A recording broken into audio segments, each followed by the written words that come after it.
Like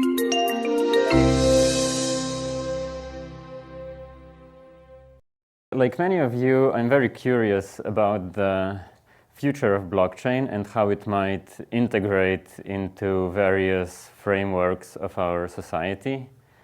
And for that, we have a very special guest today, Dr. Tomicah Tillemann.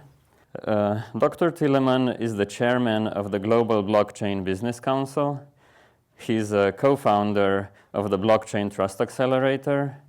He is a member of the advisory board of the BitFury Group, which is a leading full-service blockchain company. Great. So I'm sure most of you guys are already familiar with blockchain and cryptocurrencies.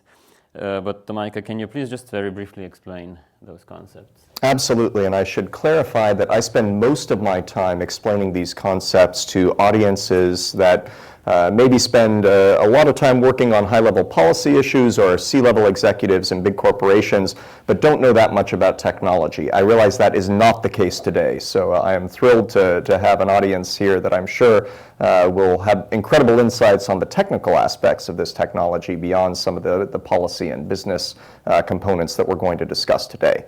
Blockchain at its core is just a record. It's a very simple concept to wrap your head around. Humanity has been using records for about 5,500 years, since the time of Sumerian tablets. So in that sense, this is not something that new.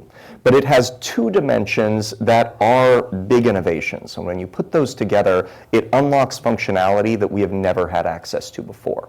The first thing to know about blockchain is that it is distributed. It is stored, in the case of Bitcoin blockchain, on thousands of computers all over the world. All of those computers contain an identical copy of the record. And what that means is that they're constantly checking each other to ensure its accuracy and integrity. So that's one important dimension of this. The second is that it is permanent. Once a piece of data is entered into a data block and locked into that chain, hence the name, you can't change it. You can update the information, but you can never erase the information. So if a government wants to wipe out the contents of a blockchain, it can't do it. If a company wants to wipe out the contents of a blockchain, it can't do it. They are designed to be incredibly resilient and incredibly secure, and those are very important when it comes to this permanence that we're talking about. When you put those two pieces together, the distributed nature of the record and the permanent nature of the record, it provides the opportunity to do some things that we've never been able to do before. It is an independent source of truth for any information that you put in. You can validate that something was created at the time you say it was created because it's logged in the blockchain, and again, nobody can monkey with it once it's there. You can assure that a vote has been tabulated correctly if it's hashed to the blockchain. You can ensure that a property record has been registered in the way that it's supposed to be registered. It has the potential, by virtue of this independent, distributed, and permanent functionality, to solve a lot of problems around trust, a lot of problems around corruption, and a lot of problems around transparency. And those are all big issues that we are wrestling with in the world today, and because of that, I feel it's a very important technology for all of us to hopefully put our arms around. I agree.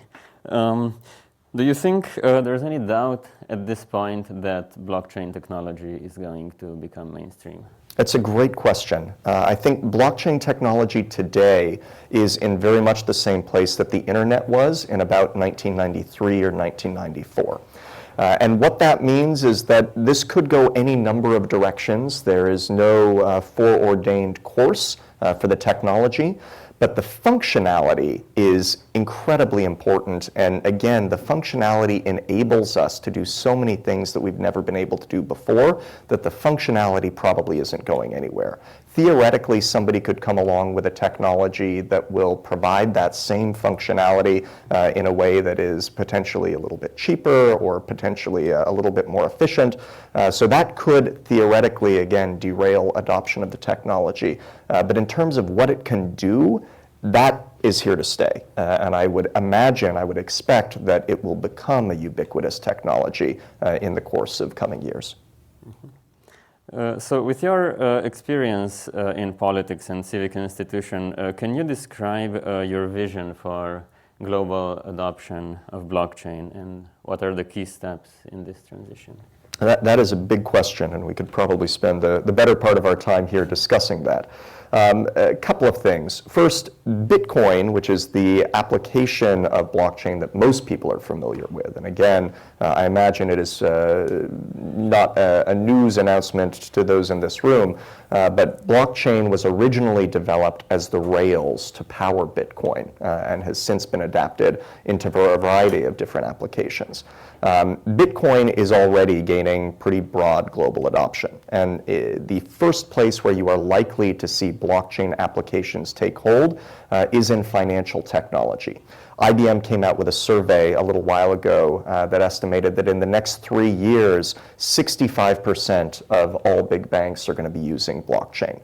So this is a technology that in that space, certainly as it relates to payments, as it relates to moving money and financial assets back and forth, has kind of already reached the tipping point. That train has left the station.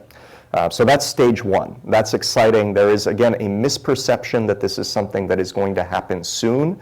In practice, this is something that is happening right now.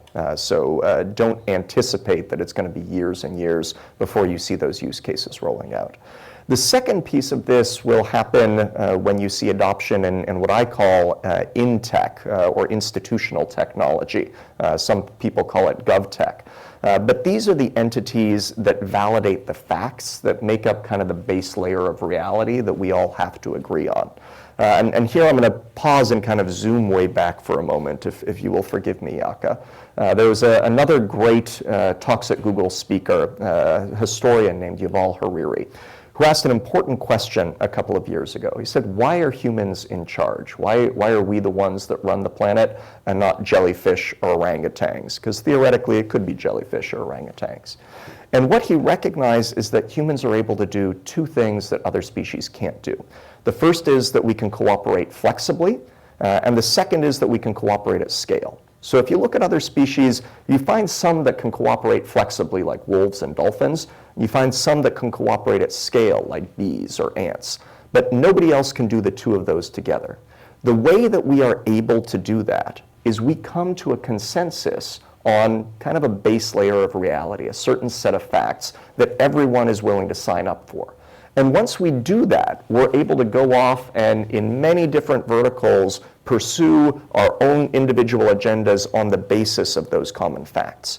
What blockchain is going to allow us to do potentially is create a new form of consensus around basic facts.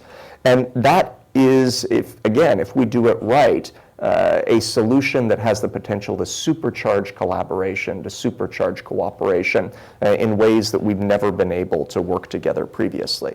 And so as you see institutions that keep track of who owns what, who voted for whom, who owns which piece of property, start to move their activities onto blockchain, you're going to see a very big new chapter in the history of human cooperation. And that's going to be really cool. What happens at that stage, I would suggest, is that we're likely to see the emergence of business models that we find it difficult to even conceive of right now. But business models that take advantage of the tokenization of assets, where we take anything that we have, a chair, a car, a kilowatt of energy, and have the ability to transfer that back and forth seamlessly. If you think about the last 20 years, what you and others at Google have been working on is really facilitating the frictionless peer-to-peer exchange of information. And what blockchain should enable us to do is engage in the frictionless peer-to-peer exchange of assets. Once we hit that tipping point, a lot of exciting things are going to happen really quickly. I'll stop talking there. That's a very long, complicated answer. Okay, I want to ask specifically about governments, because governments traditionally are one of the latest adopters of technology. And how do you think a government might adopt blockchain, either as a currency or for administration? And when do you think that might begin to happen? That's another very good question. So two pieces. First, how will governments use blockchain? I would suggest that the first iterations of government utilization of blockchain technology will be focused on how you can provide an added level of assurance around data integrity. And this is already happening. A project that we have been heavily involved in is moving the country of Georgia's land registry onto blockchain. Why would you want to do this? Why would you care about putting a land registry on blockchain? In many parts of the world, if Jasmine has a nice piece of property by the lake and I want it, and my cousin works for the land registry, I go and talk to my cousin signs that property over to me, and because the registry controls the record, there's nothing that you can do about it. You are out of luck at that point. And it would be nice to say this is an isolated phenomenon. This is not an isolated phenomenon. This is something that happens on a very regular basis.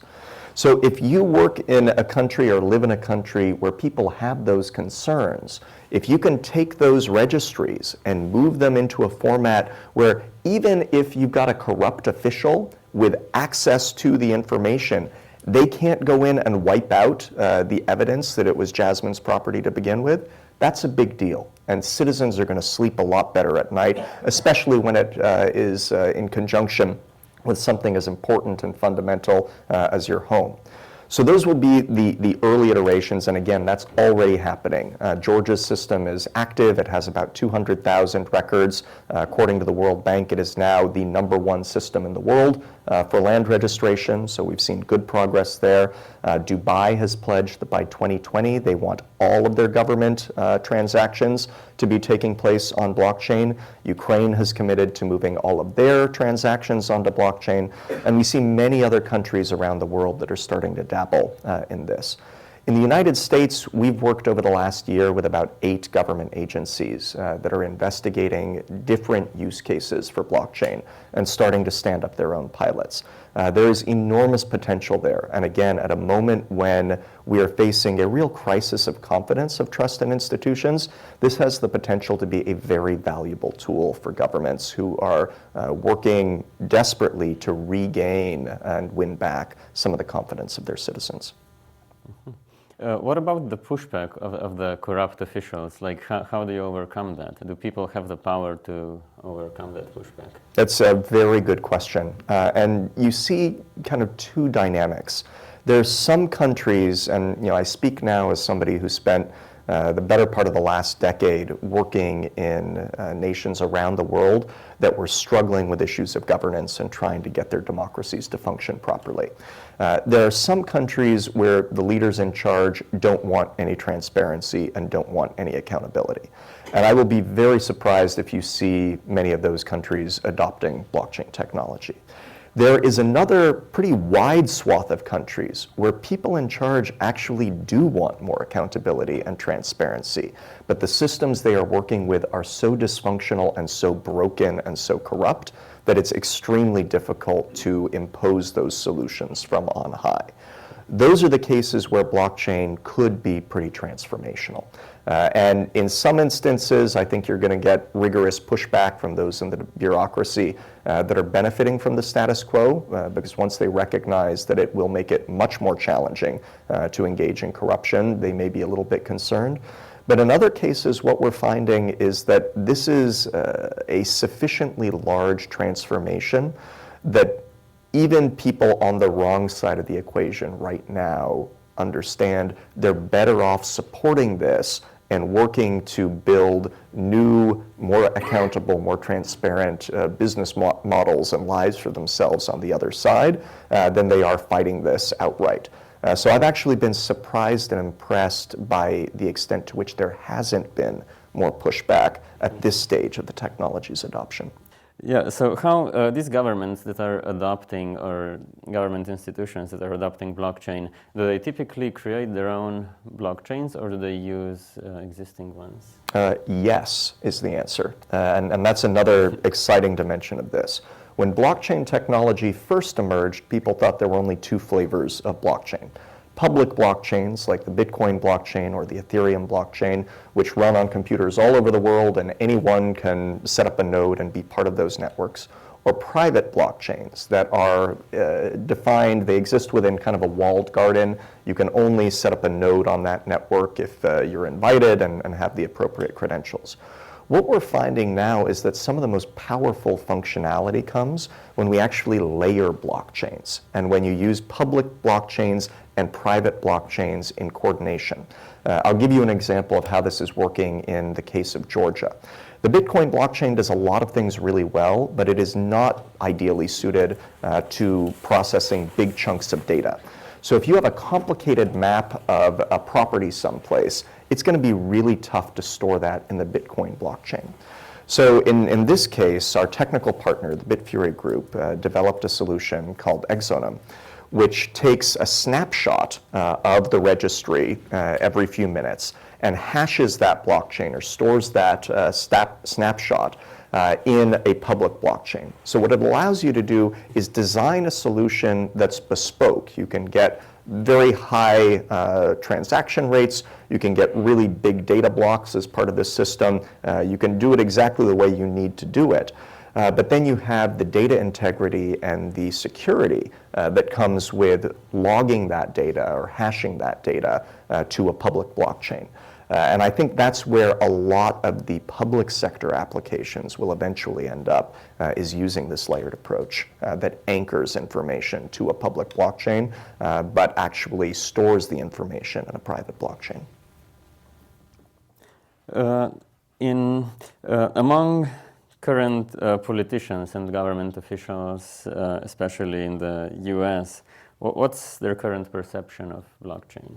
It's an excellent question. I have a good friend who spent a long time working at the White House, and after she left the White House, somebody came to her, a former colleague who had gone on to MIT, came to her and said, "Hey, I really think you should get involved in blockchain technology." And her response was, "That's criminal money and you're crazy." And I think if you had to be honest about it, that is the perception of a lot of folks in government right now. They view blockchain and Bitcoin and everything associated with it as something that they probably don't want to dabble with. And this mutual friend of ours said, "Well, you're wrong. Take some time to learn about it and come back to me once you have." And she reached the conclusion that this had the potential to be a transformational tool for supporting good governance, and I went through that same process of realization. And I think what we are focused on right now in a lot of our educational efforts, both with the Global Blockchain Business Council and with the Blockchain Trust Accelerator, is working with policymakers to help them understand how they can use this tool to solve public problems. And what we've seen is a pretty dramatic transformation. I'll give you just one additional anecdote in that department. Almost exactly a year ago, it may have been a year ago this week, I went in to meet with the president's staff at the World Bank and said, "This is something that's really important. This has the potential to dramatically change the way you do business. And I think you should spend some time and energy understanding how this works." And they looked at me and smiled and said, "You're adorable, that's really nice. We don't do early stage technology. Come back and see us in 5 years and we'll have a conversation." And about 6 months after that, they gave me a call and asked me to keynote the launch of the World Bank's new blockchain lab. And in October, we co-hosted with the World Bank the first ever blockchain summit that they convened on the margins of the World Bank's annual meetings. So we are seeing that narrative play out in institution after institution and organization after organization. And I think there's immense potential as we try to help policymakers and others with the capacity to deploy these solutions at scale understand what can be done if this technology is harnessed correctly. So you mentioned the Global Blockchain Business Council and the Blockchain Trust Accelerator. In addition to promoting blockchain among politicians, what specifically do these organizations also do, and are they related? What's the connection between them? Great question. So these organizations both started out of a series of conversations that we had during a very difficult, challenging business trip I took to Richard Branson's island in the Caribbean. And he hosts an annual blockchain summit. And while we were there, we surveyed the landscape. This was now about a year and a half ago, and saw that there was an enormous amount of investment and activity around fintech or financial technology applications for blockchain. Far less was taking place in the governance and social impact space. And we wanted to solve that problem. So we set up a partnership called the Blockchain Trust Accelerator that brings together a number of different communities and a number of different organizations. First, the place that I work, New America, we are a civic incubator and think tank. Our board is people like Eric Schmidt, who chaired our board for many years, and David Brooks of the New York Times. Then we pulled in one of the world's largest blockchain companies, the BitFury Group. Then we invited organizations that work on solving public challenges. The National Democratic Institute, which is chaired by Madeleine Albright, and the Rockefeller Foundation has since joined us. And together we work to identify pilot projects in the social impact and governance space that can benefit from the application of blockchain technology, and then we educate and build communities around those solutions. So in addition to the Georgia project that I mentioned earlier, we've also worked to take the world's largest registry of civil society organizations, 900,000 organizations from around the world, and move that registry onto blockchain. We've worked with partners in the UK who are doing polling and public engagement in the UK Parliament to help them build pilot projects around blockchain. And we have many more in the pipeline. So that's the Blockchain Trust Accelerator. We're always looking for partners and talent. Come talk to me afterwards or send me a note if you'd like to work with us. The Global Blockchain Business Council emerged out of the World Economic Forum meeting in Davos. And it is a group of leaders from about 40 countries who saw a real need to shape the deployment of this technology on a global basis. We bring together public sector actors, policy thinkers, and also a lot of very important partners in the private sector to look at how you can provide people with the information they need, especially C-suite level leaders, to make good decisions around their use of blockchain technology, how you can build partnerships that will harness this technology successfully, and how we can shape a regulatory environment that's going to be conducive to hopefully capturing some of the value that can exist if we do this right. So you mentioned regulations. What current regulations and regulatory frameworks already exist, and what's about to emerge? That's a very important and challenging question. We're seeing two big approaches. In the United States, regulators have adopted an attitude that they're not going to regulate the underlying technology. What they are going to do is regulate activity that occurs on the platform. And they're going to do that largely using existing tools. So if you are, for example, issuing securities using blockchain, which is a thing, as some of you may have heard, there's been a phenomena called the initial coin offering, which is a mechanism for tokenizing, in some cases, value in companies, in some cases, other things, and raising funds on the basis of those offerings. Then the SEC is going to take a good hard look at what you're doing. And if they determine that what you are doing looks like an initial public offering, then they're probably going to come down on you pretty hard and regulate you the way they would an initial public offering. In other instances, we see countries that are looking at the technology itself. And here China is an intriguing example. There's been a great deal of interest and enthusiasm on the part of Chinese officials in the use of blockchain technology. I was in China earlier this year, and we were accepted or received by I think 7 government ministers, provincial governors, a justice of their Supreme Court, and about 1,500 corporate leaders. So this is a technology that has a very broad audience in China. But there have been some concerns on the part of Chinese authorities about the underlying technology, in part because it does exist outside the realm of government influence. It's not something that governments can turn on or off. If you think about this in a European context, the Europeans have a law that I'm sure many of you have dealt with that deals with the right to be forgotten, or so-called right to be forgotten. You can't forget anything in blockchain. It's technically impossible to forget information in blockchain. So there's some new challenges that will emerge at a regulatory level as we bring blockchain solutions to scale. Now, one outstanding issue with blockchain is our long transaction processing times, which are sort of slowing the amount of adoption. There are a few proposed solutions to this, but nothing that's really gone mainstream. Are there any solutions that you're aware of that are likely to take hold and solve this? So that's a great question. As you point out, technically, there are some pretty compelling fixes that have been developed that solve the problem of long transaction times. A former Googler took a lot of those fixes and packaged them into a cryptocurrency called Litecoin that has had a rather meteoric rise in the last couple of weeks as well. So we know that technically you can build blockchains that will solve for these challenges, that have very high transaction rates, that facilitate, again, as I indicated earlier, larger blocks of data as part of each new link in the chain that constitutes the blockchain. What we don't know yet is whether it will be possible to push all of those solutions or some of those solutions into the Bitcoin blockchain, which is at the moment experiencing a fair amount of congestion in the context of a pretty extraordinary increase in the valuation of Bitcoin over the last couple of weeks.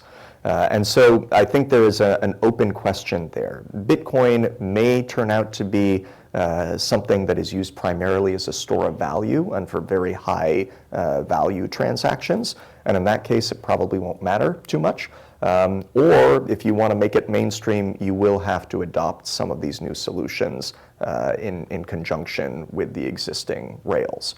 And that is more of a political challenge among the various data centers that operate the Bitcoin network, because the Bitcoin network is maintained by a decentralized group of entities that are often referred to as miners, although I think that's a really weird and lousy name.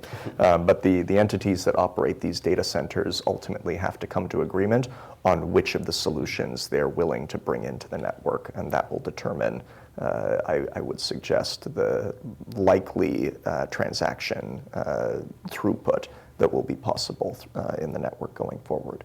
It's also important to recognize, just one more point on this, that if you had tried to run YouTube on the internet in 1993, it wouldn't have worked that well. We would have had some serious challenges in doing that. And again, we're in 1993.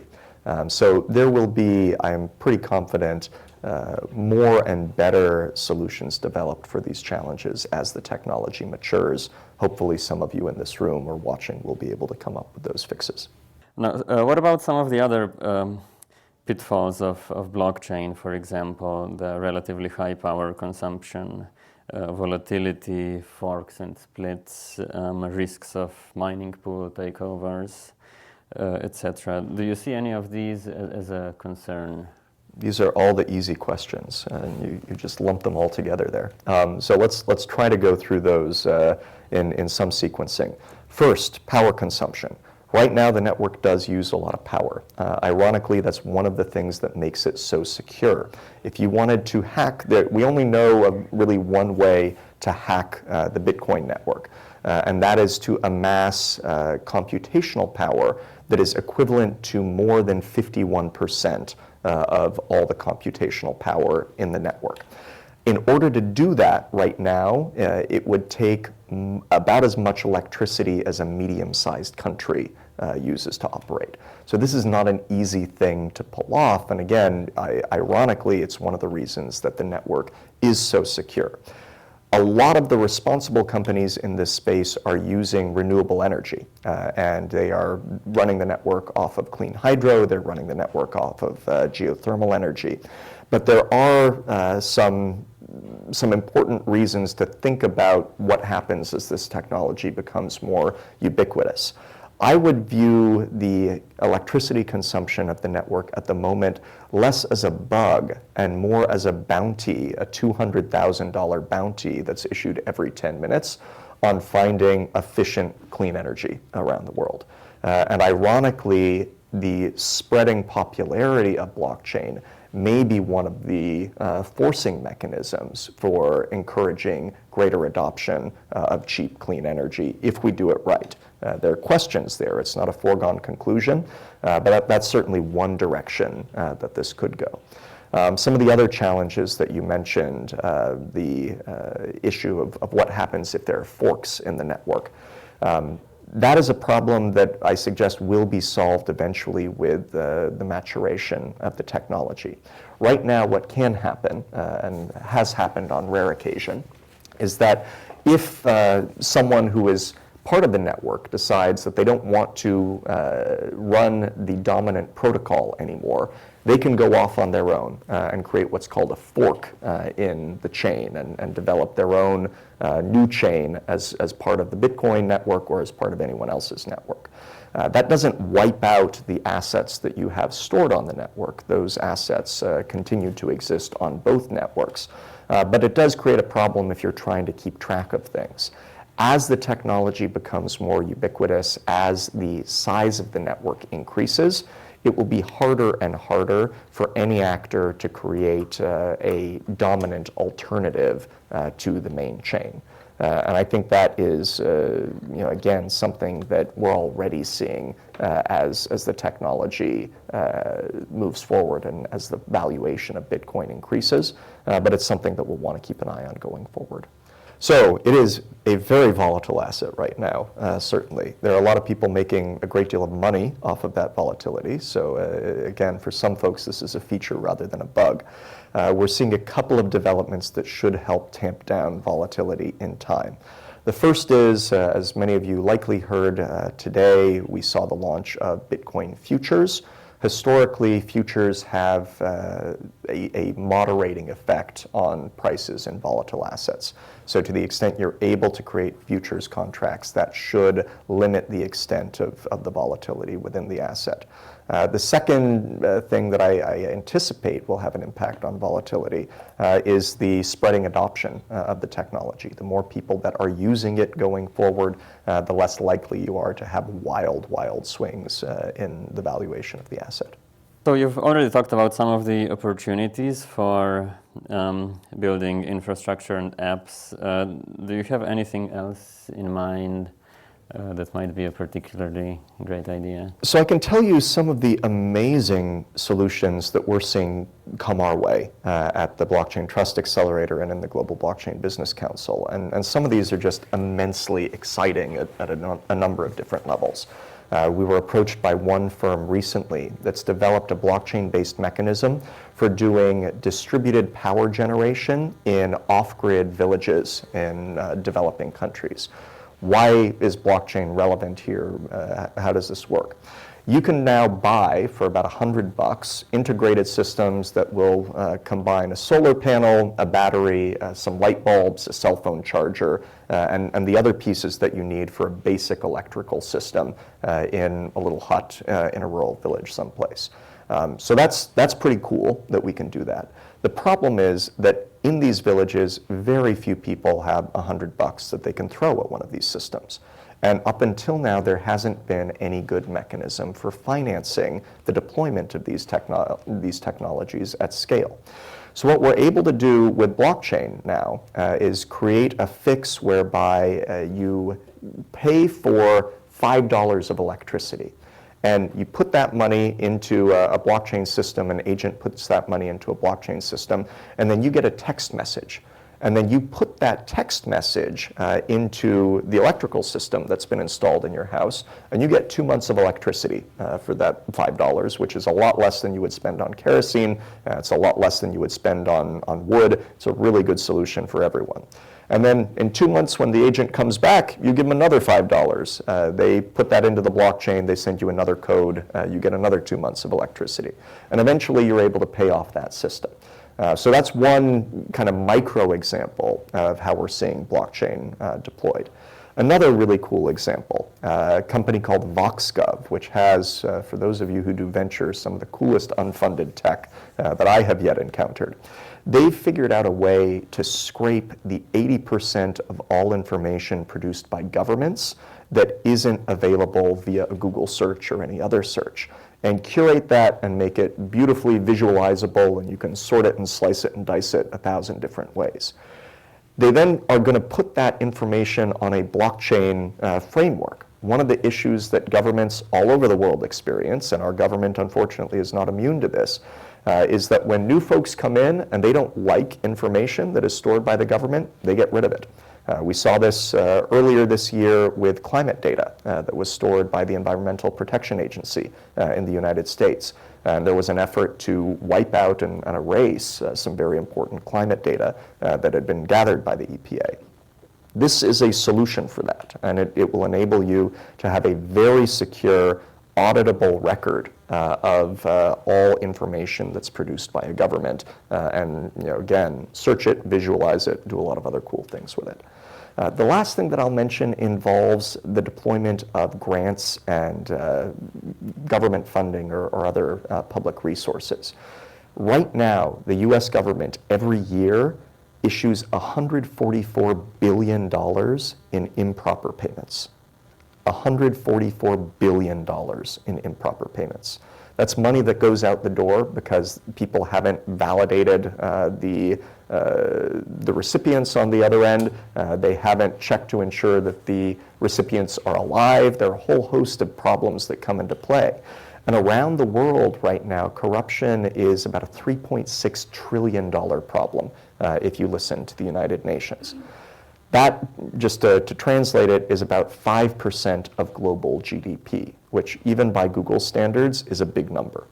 And what you have the potential to do with blockchain is create a system where as money goes out the door, it's tracked. You know where it's going, you can follow it, it's visible to anyone on the network, and we're seeing a host of different actors developing solutions right now that should enable unprecedented levels of accountability and transparency in the way that public resources are spent. The biggest impact for this technology could eventually come in emerging markets that may effectively skip copper and go straight to these next generation systems for deploying financing around the world and deploying funds around the world. And it could have a really profound impact, not only in terms of attacking that $3.6 trillion problem of official corruption, but also in pushing resources and investment into geographies where right now it's not flowing. And that's an important thing for all of us. Current trust in politics is at an all-time low, I think. It is. And could blockchain help restore our trust in politics? And I mean specifically the issues that we're dealing with, like people believing that their representatives don't have their interest at heart, and in many cases they don't. And like things like people not telling the truth, or there being multiple versions of the truth, and these are the big issues. Absolutely. A really crucial challenge. If you look at the data at Davos this last year, Edelman, the public relations company, releases something each year for the last 17 years called the Trust Barometer survey. And they got up, Richard Edelman got up to release the Trust Barometer this year and said, we've never seen anything like this. This is as bad as it's ever gotten. In every sector that we monitor, we see cratering trust. If you look at the Gallup data, which goes back much further to about 1973, there again, we are at all-time lows. So this is, in many respects, the challenge of our time. Because again, as we talked about earlier, the story of humanity is a story of collaboration based on trust. And if that trust leaves, if you don't have access to that trust anymore, you're not going to be able to do all the other cool things that we're able to do. So this is really foundational. Blockchain could very well be that solution. It's certainly my hope that it is going to be that solution. And we're trying to tackle this from a couple of different dimensions. The first is, if you look at the problem of fake news, which it seems weird that something 2 years ago nobody knew what it is now ubiquitous. But this is a real issue. And I was asked to come have a conversation with the leadership of a very large social media platform a little while ago to discuss how blockchain could be used to create a supply chain for information that flows through their systems. And in essence, once you create a story, once you create some news, if you anchor that news in the blockchain or in a blockchain, you can do a couple of things. You can validate where it came from. You can validate when it was originally posted, which turns out to be very important in many instances. And you can also point back to it so that each time it's posted on a social media platform, you'll know whether it comes from a reliable, trustworthy source that has issued a lot of good stories in the past, or whether it comes from a fly-by-night operation that is notorious for pumping out bad data and bad information. So I think it could be very valuable in that context. We've also created at the Blockchain Trust Accelerator a working group to look at how blockchain can be used in voting. We have big problems around voting, not because our current system doesn't work so much, but because people don't have confidence in our current system. And in some instances, we do have shortcomings. If you talk about overseas military in the United States, they have a horrific mechanism for casting their ballots, which means that in many cases they're giving up the anonymity of their vote and or their vote isn't counted at all because it comes in too late to make the deadline for the election. So we're working to figure out how we might be able to deploy voting solutions that will give them a chance to cast their ballot in a trusted manner going forward. This, combined with some of the anti-corruption functionality that we talked about earlier, I hope is going to make it much easier for citizens to have confidence in their institutions. After every surge of price of cryptocurrencies, people begin to think it's a bubble and it's all going to crash, including right now. In your opinion, can value of cryptocurrencies continue to rise, and is this still a good time to buy? It's an interesting question. It certainly can continue to rise, and it could continue to rise pretty dramatically. Depending on the assumptions you use, it's easy to come up with scenarios in which the value of a single Bitcoin is justifiable at $250,000. It's easy to come up with scenarios in which the value of a single Bitcoin is justifiable at a valuation of $1 million.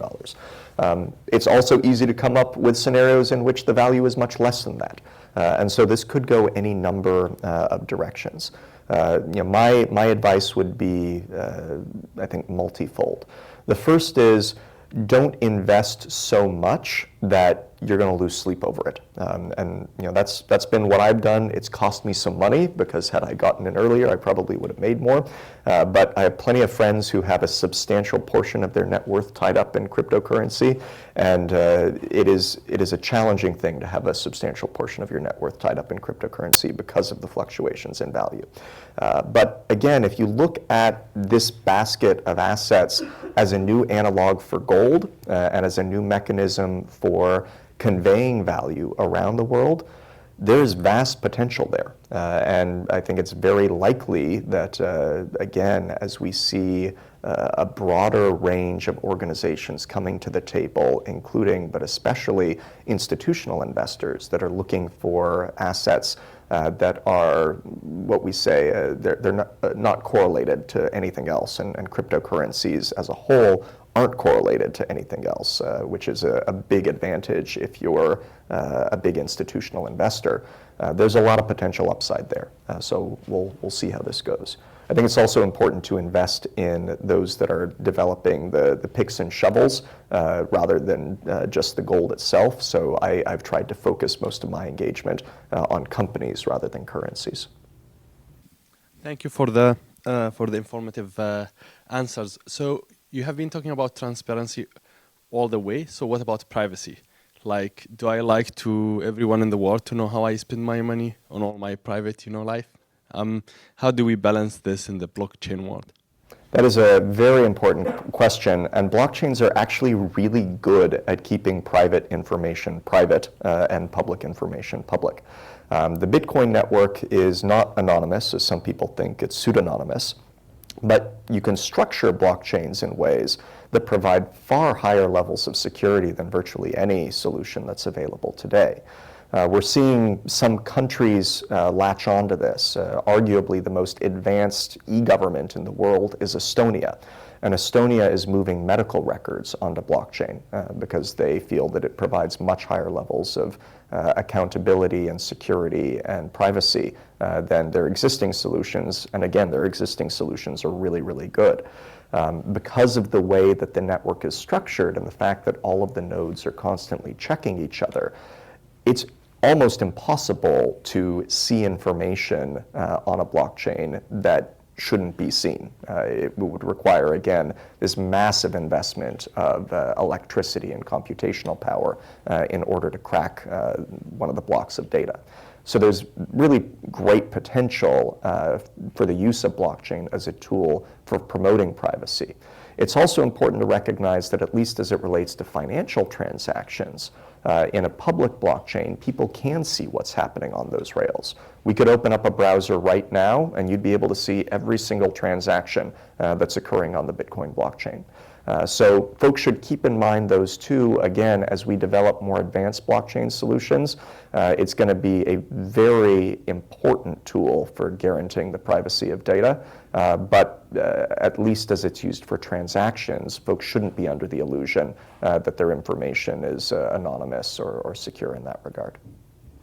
And forgive me if this is a rudimentary question, but from an ecosystem perspective, in the future, maybe say 5 years down the line, having an ecosystem in which you have a number of blockchains versus maybe one or two main ones in which everybody can pile into, is there a preferable approach here, or will it not really matter, and per use case will dictate the development of one main blockchain or several smaller ones for interested parties, so to speak? A very important question. And again, I would hearken back to 1992, 1993 for an analog here. What we saw at that time is that a lot of companies and a lot of different organizations started setting up these very novel things called intranets that many of us will recall. And they said, well, there's this weird space called the internet. We're not sure that we want to be a part of that yet, but we'll play within our organization for a little while and see how we like sharing information using these new rails within our organization. And after a couple of years, everybody said, well, this is really cool, but it's also kind of stupid that we can't talk to our friends that work across the street or do business with them. And so we're now going to ladder up to the internet, and you guys, I think, know the rest of that story. My expectation is that we're going to see something pretty similar occur in the blockchain space. There will be a lot of different flavors early on. We will see lots of analogs to intranets being stood up, and eventually those solutions will come together, and it'll be very seamless for organizations to work on blockchains across different platforms, probably using one or two big main spines as the conduit for a lot of that interaction. Thank you for all the information. I just have one question. You mentioned something about investing in the picks and shovels. Could you talk a little bit more about what exactly you mean?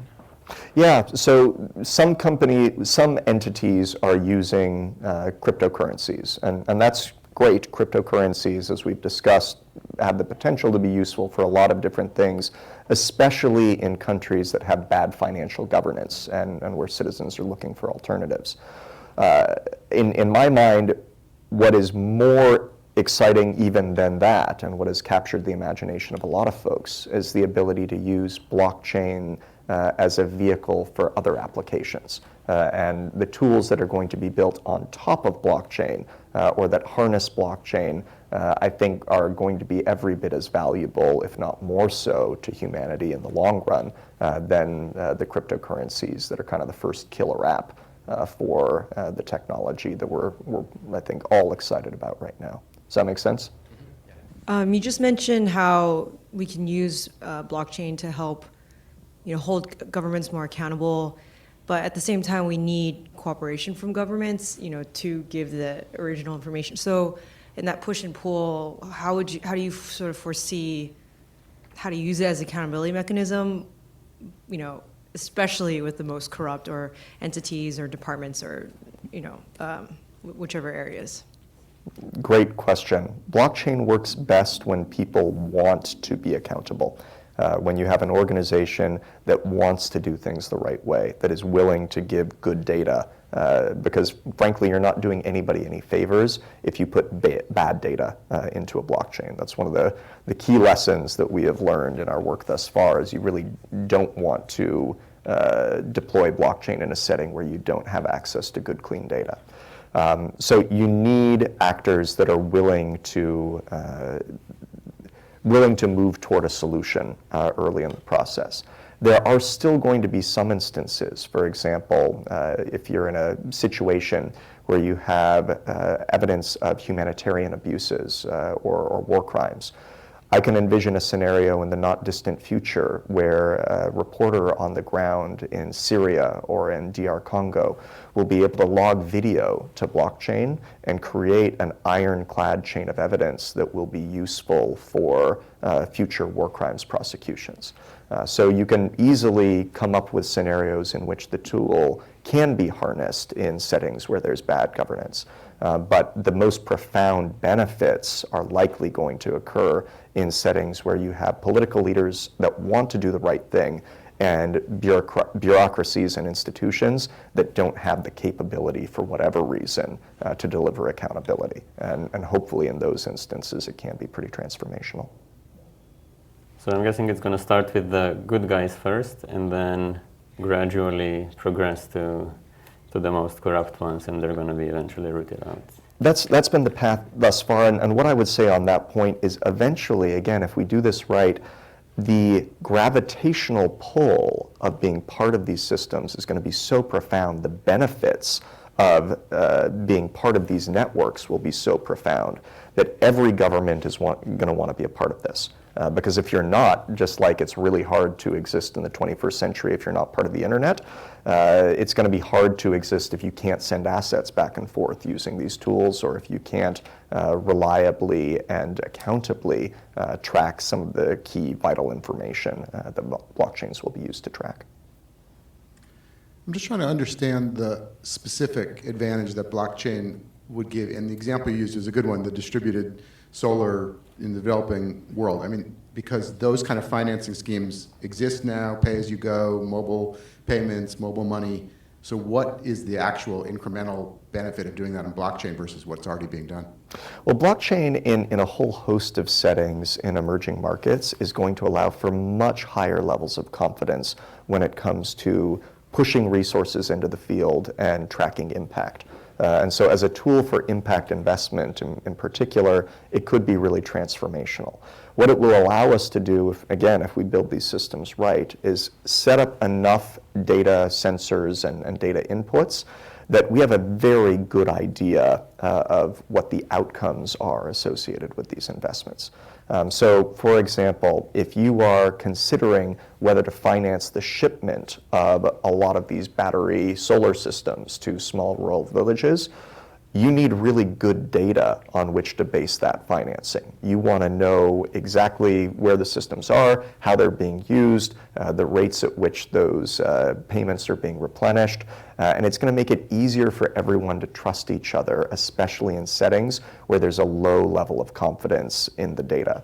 The analog I might provide is that if you and I decided you want to build a house and you want me to build it for you, and I'm going to hire some subcontractors, if we decide at the outset that we're all going to use the same set of books for that transaction, for that project, everyone's comfort level is going to go way up because we can all see what's happening. We all know where the money is at any given time, and you have confidence that nobody's ripping you off along the way.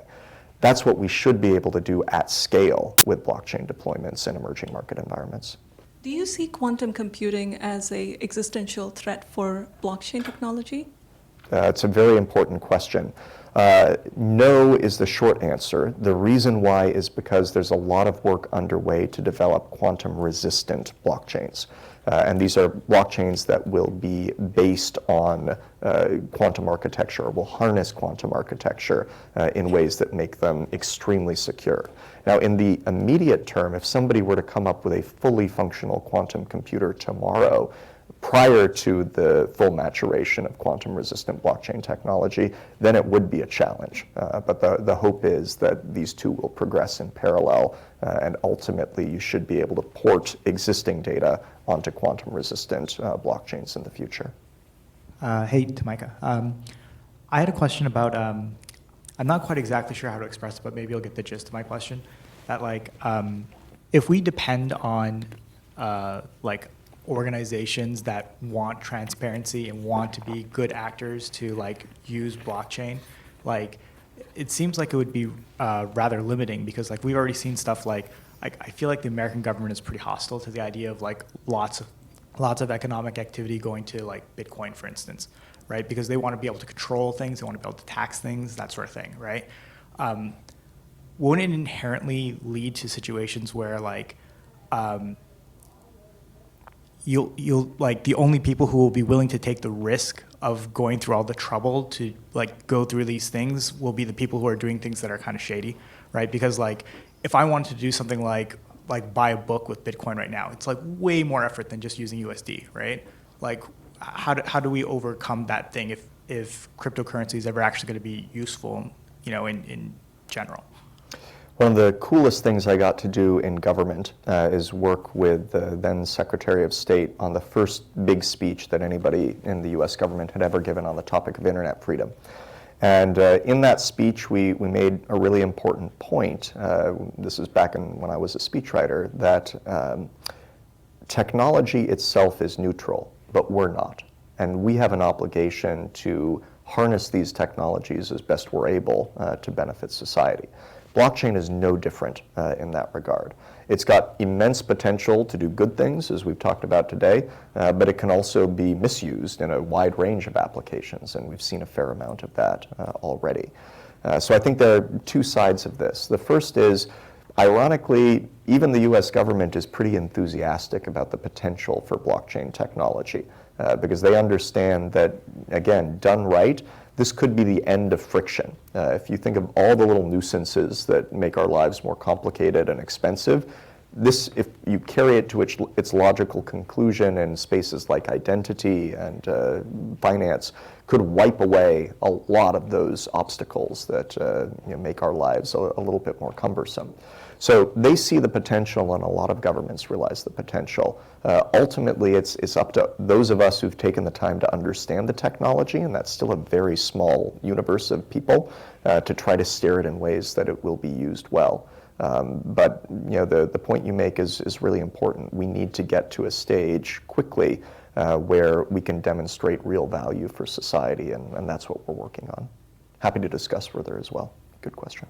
So my question was mostly about Bitcoin miners, and the reason they mine Bitcoin is because it's financially, that's the incentive, that they get a bunch of Bitcoin at the end of it.